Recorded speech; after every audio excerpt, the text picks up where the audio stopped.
In 2015, 800 years on from Magna Carta, Unlocked Democracy thought it was time to hear from citizens in today's Britain. Taking our cue from the Great Charter, we gathered together people from across the UK for the making of a modern Magna Carta. Through participatory politics and democratic dialogue, we created the People's Charter 2015. This is Unlock Magna Carta.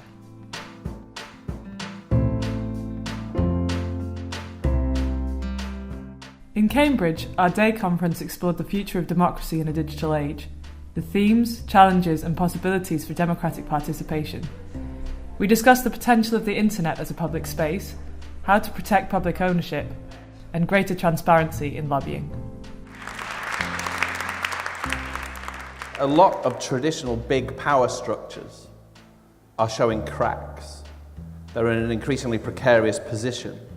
The two most obvious examples, it seems to me, are the UK state itself, the very idea of the UK and the UK run largely from Westminster, and the other one, which is the orthodox post-war political party. I'm going to look at these questions through the idea of controlling data. So the question Anthony asked me earlier today is, do we have a right to our metadata?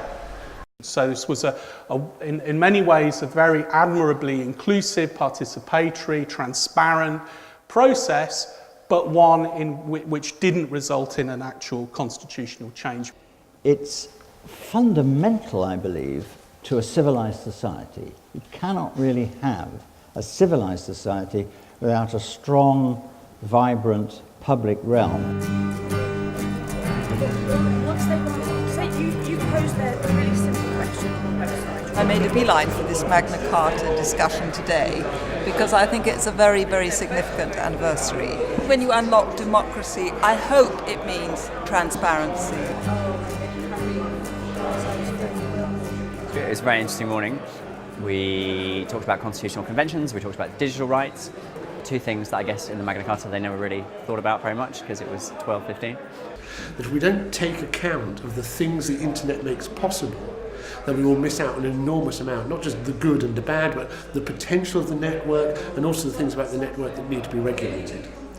You have to talk about home and togetherness and mutual obligation and contribution and the fact that helping each other is central to who we are as human beings and all of that stuff. Everywhere I've gone across the country, I've heard people saying, why don't we not learn about this in schools? Why don't we start kids young talking about these ideas? Both how the political system works, but also the values. What do we mean when we say someone deserves something? What do we mean when we say that we should look out for one another? What are the basis of our political conversations that we should be having? I mean, charters are valuable in terms of, encapsulating fundamental truths that politically get people out of bed in the morning, which is why they've recurred at points throughout human history, from Magna Carta to the American Declaration of Independence and beyond, because they speak powerfully if you choose the right vocabulary. And our minds need focusing. It's part of the process of orientation. The Charter says this is what we want. And right now we need a bit of that. Manchester began the task of drafting a new People's Charter for 2015. After hearing the history of Magna Carta and more about the current movement towards codifying our constitution, we drew up our clauses to be incorporated into a modern Magna Carta written by 21st century citizens, not barons. As you start immersing yourself in such meetings that you've held today and start reading a little bit more about the activities that are taking place, that there are individuals out there that do feel empowered enough to speak about these topics like we've heard the speakers today. I think the most interesting aspect was when we had the opportunity to feed in our ideas as to what democracy should look like in the future.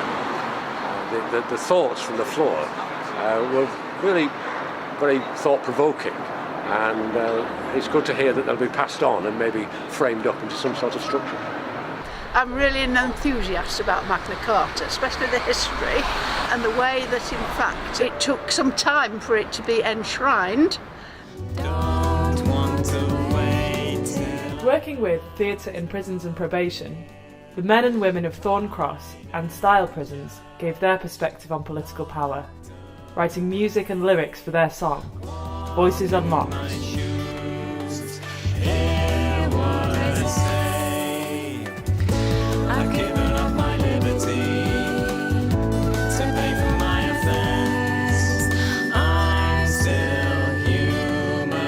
I've not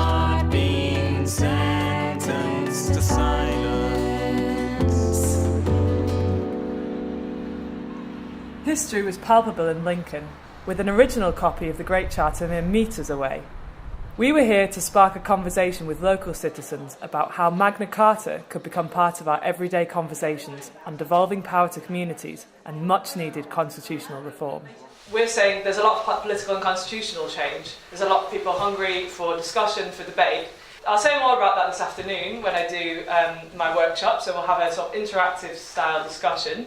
It'll be very much focused on giving you the opportunities to talk with each other and to talk as a group about what we think we need for 2015. In terms of our current legislation, you may be interested to know that in our written laws, the word he is still taken to encompass the she.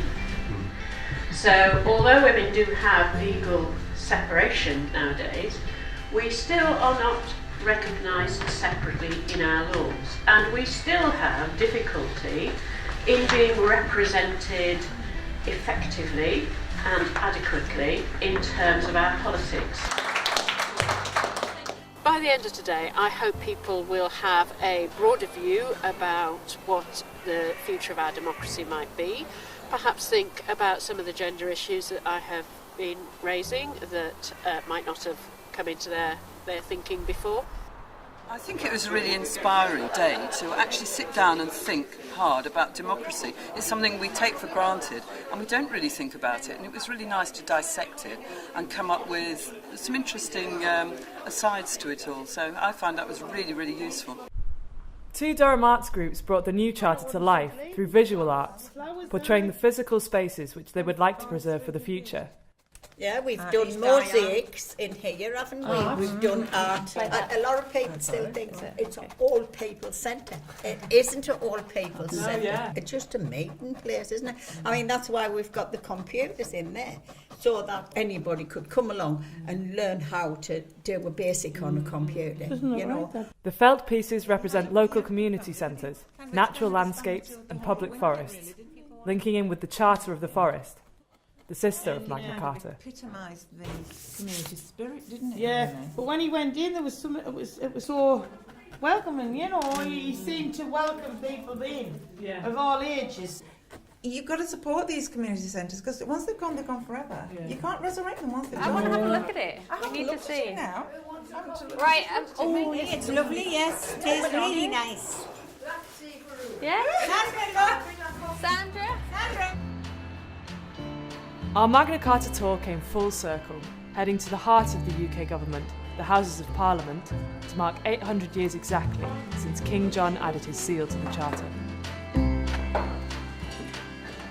We were there to give voice to the huge number of ideas we had gathered over the past few months, bringing the people's proposals to Parliament. In what is essentially a democratic culture, we all feel we live in a democracy, but we are greedy. We don't just want to feel it, I want to see it. I want an independent parliament that can hold the executive to account. I want a written constitution so every child can see what's in their own back pocket of their rights. I want a Bill of Rights that is in every school classroom, that we care about and understand and know what it means. We selected an image which is of a cafe called Johnny's Cafe. So a lot of them went courting, a lot of their families, children, they continued to go back there. Linking it into the Magna Carta was looking at the Charter of the Forest. We had some facilitated conversations in a couple of prisons that we work in, a Category D or open male prison in Warrington and HMP Style, which is a women's prison category A to D in a posh village near Manchester Airport. Not really got a clue what it's about. Don't understand it, don't understand it. Okay, so only about a third of that group had ever voted, and for a lot of them it was only once or a really, really long time ago. Tonight you are able to write your own clause to be submitted towards the Magna Carta project, and you'll be able to find some papers at the back which you will be able to write, and please do leave them behind here so that we can type them up and put them on the website. Thanks so much for coming.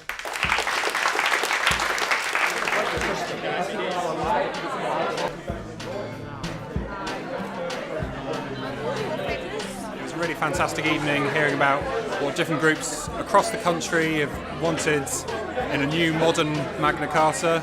We've also heard from arts groups who've been engaging with different voices, so refugees and prisoner groups, for instance.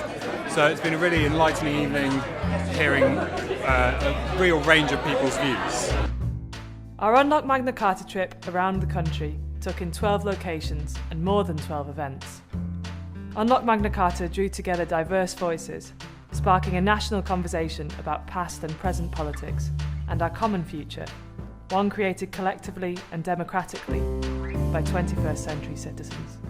I was interested with the number of asylum seekers that we had in the group about the restrictions on them, in particular with access to healthcare when it was needed. It's really interesting how when you opened you said it's about looking at it from a history point of view. You learn the lessons of the past but moving forward to help people develop and create their own.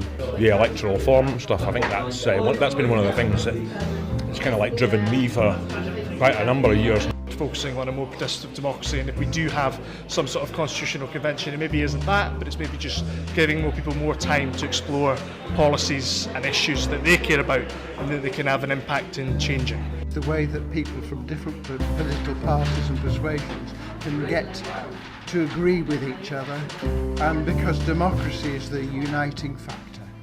I think it's all extremely worthwhile. I look forward to the day when I can call myself a citizen as opposed to a mere subject. I found it really interesting. I met some people who were really passionate of all different ages, and I think that was one of the best things about the session, and it's really made me think in particular about whether social and economic rights should play a part in the Constitution. This was the first time that I've actually participated in an event which allowed me to learn, but not only learn but discuss with other fellow colleagues about the importance of the Magna Carta and the impact it's actually have had in the last 800 years. I'm relatively new to politics myself, and it empowers you as an individual and give these youngsters an idea of what they can do. The idea of a constitutional convention, especially focusing on the idea of federalism, but an idea of progressive federalism, where actually it's about the redistribution of power and resources, but a way that you could give economic and political power to different regions, but then also share resources and economic power. The direction we seem to be going towards is definitely a new we. I think what you need is a constitution that's incredibly simple, that's very elegant, and I think once the lawyers have written it all up, what you need to do is give all that information to some poets and get them to write it so that it's beautiful and that everyone can understand it. I think really it was kind of reassuring to hear how engaged people were in the idea of changing democracy and changing politics, and the fact that citizens want to be part of the political decision-making process was something really positive that I got from tonight. Wow, it was good, it was incredible. I'm going to take everything forward, I think, and it just fires, what happens, it just sort of, I find it fires me up, and I think, I've got to get out there and do more and think about it and get people thinking about it more.